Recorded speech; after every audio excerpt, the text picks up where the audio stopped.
Estamos de volta com o último bloco do Conexões de hoje para finalizar o debate sobre a crise política no Brasil. Na verdade, finalizar por hoje, né? Já que esse debate aí continua na sociedade, com certeza vai ser pauta de outros programas. E nós estamos conversando com o cientista político e professor da PUC Goiás, professor Silvio Costa, e também com o professor José Paulo Pietrafesa, que é da UFG e sociólogo. Bom, professor José Paulo, em relação a essa sensação que a gente tem de que as pessoas estão descontentes com tudo, descontente com todos os partidos, com tudo que está aí, como muita gente disse durante as manifestações, descontente com a política de forma geral, os partidos, os políticos, o sistema eleitoral, o sistema político.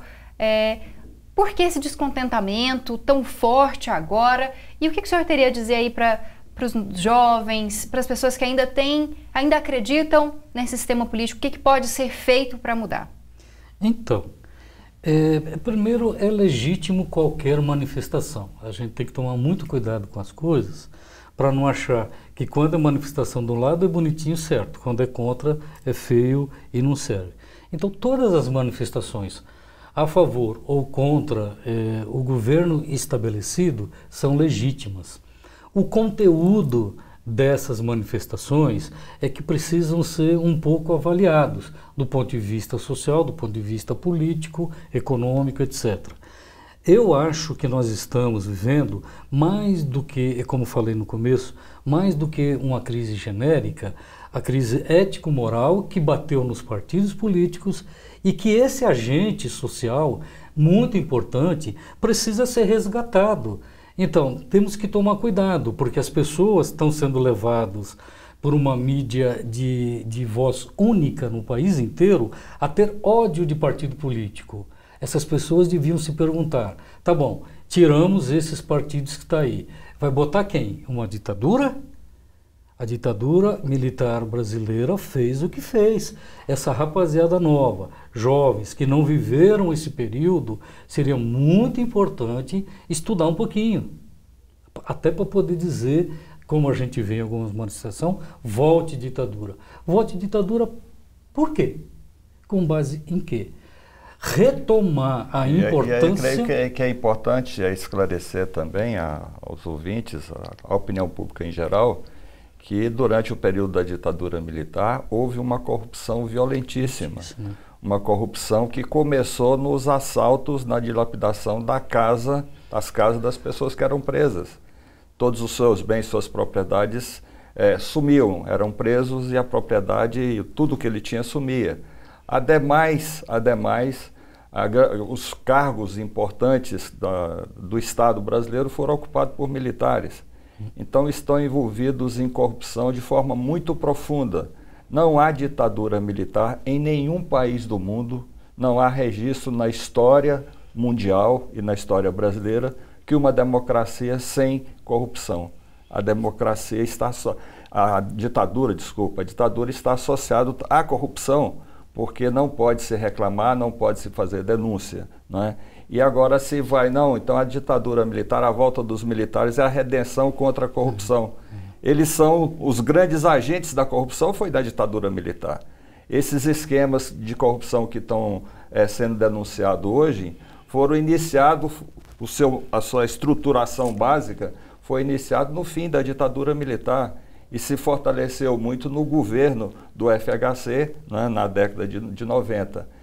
Então é preciso estudar mais a história, é preciso buscar conhecer de fato o que ocorreu no nosso país para ter consciência sobre o nosso posicionamento. Não basta ir à rua, é preciso ir à rua, é preciso se manifestar, é preciso participar ativamente, mas com conhecimento daquilo que nós estamos criticando e daquilo que nós queremos. Né? Uma outra coisa... Querendo ou não, mesmo que a mídia tente criar uma situação de ódio à política, a política está aí, não tem como eliminar a política. Não é? Quer dizer, se a juventude, se a população não está indo às ruas, não está participando, não é? Quer dizer, aqueles que têm o controle do poder exercem esse poder em seu benefício próprio. Então, e também identificar que agora, nessa sociedade contemporânea, é muito difícil identificar experiências de Estado, de governo, sem partidos políticos. Você vê como o nosso problema, além de uma crise econômica, além de uma crise moral e ética, é que a gente precisa recuperar essa organização social que vem de muito na história das democracias e do pequeno espaço da democracia brasileira, recuperar o espaço dos partidos políticos. Então, estamos descontentes, não é só o período eleitoral, mas o período eleitoral tem que ser respeitado. A democracia tem que ser respeitada. Porém, a militância que se deve ter são nas organizações sociais e não desfazê-la delas. Sem organização social, a anarquia, que é diferente do anarquismo. A anarquia. E a anarquia não beneficia ninguém. As sociedades contemporâneas precisam de partidos políticos, precisam das suas religiões, precisam do Estado, das universidades, públicas ou privadas. Porém, o jogo social precisa ser um pouco mais claro. E a experiência brasileira de jogo social é uma elite que sempre dominou e fez o que quis, se apoiando no patrimonialismo e no colonialismo, e a massa de brasileiros tentando alguma coisa. Então, esse jogo que não se chega a um bom termo, sem as organizações sociais fica ainda pior. Por favor, atentem a isso. Não há Estado sem organização social. E não adianta gritar e semear ódio, porque ódio vai levar a outro tipo de reação. Violência gera violência. É um dado da natureza humana. São condições entre existir ou não existir. Isso é muito perigoso. Poderia até fazer um desafio aos ouvintes, né, de procurar saber no rol de corrupção quais são os partidos políticos mais envolvidos, né? Então você vai observar que com esse rol o PT está lá embaixo. E essa campanha toda é de ódio ao PT. Por quê? Porque o PT, de uma certa forma, provocou, né, uma certa alternativa de poder a essa elite, né? Então o ódio ao PT está concentrado e muito dirigido, né?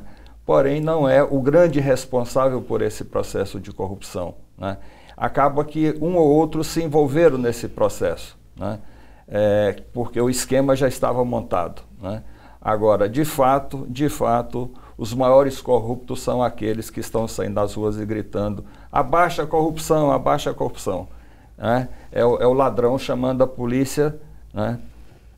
E aí qual o resultado disso? É preciso dar tempo ao tempo para ver como é que vamos chegar na apuração desses processos de corrupção da Lava Jato e outros processos de corrupção que está colocado a público já no nosso país. Infelizmente a gente chegou ao fim, teria mais aí 200 perguntas para fazer, muita coisa para discutir, mas nosso tempo é limitado. Obrigada, professor Silvio, pela presença. Gostaríamos de contar novamente com o senhor nos próximos programas. Foi um prazer imenso estar aqui com vocês. Obrigada também, professor José Paulo, novamente aqui com a gente. Pois não, estamos aí disponíveis.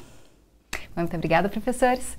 Bom, Conexões de hoje está terminando, mas você pode participar dos próximos programas pelo perfil do Facebook ou então pela página do Twitter. Você pode mandar sugestões de pauta, perguntas, críticas e também pode fazer isso pelo e-mail jornalismo@tvufg.org.br. Eu te espero na próxima terça-feira com mais um debate. Enquanto isso, você pode assistir a todos os programas que já foram produzidos no blog do Conexões. Uma ótima semana para você!